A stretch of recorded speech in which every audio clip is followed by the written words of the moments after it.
We're also learning some new details now about the push for a more comprehensive flood warning system in Kerr County in the weeks before the disaster. The head of our ABC News investigative unit, John Santucci, and his team have been working on this. And it's interesting, John, reading through the reporting that you and your team have done, because it almost sounds like there was something so close here in the works.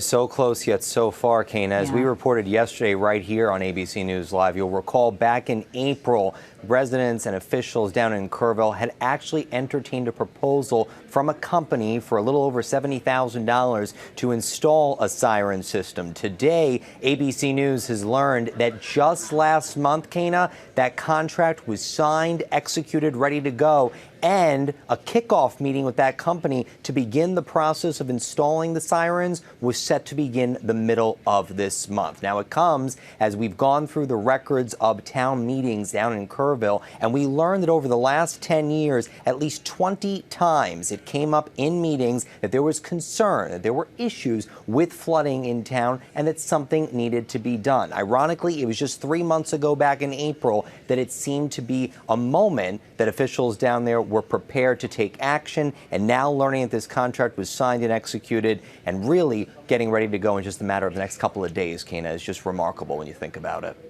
It's so hard to think about, too, all these lives that potentially could have been spared if there was a warning system in place. Certainly we don't know. And you highlight, John, the conversations that have been ongoing for decades, the studies that they've done, and even the plans that they had laid out prior.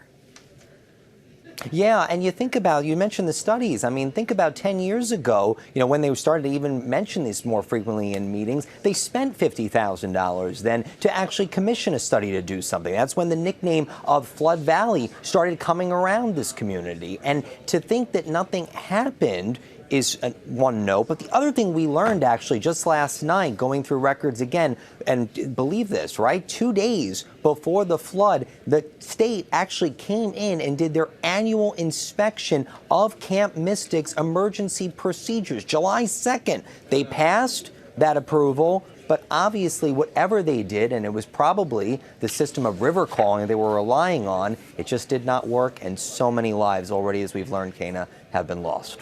Right. The idea that a camp upriver would call the one downriver and continue and continue. Right. That's so sad. All right, John, thank you for all the work you and your team are doing. We appreciate you.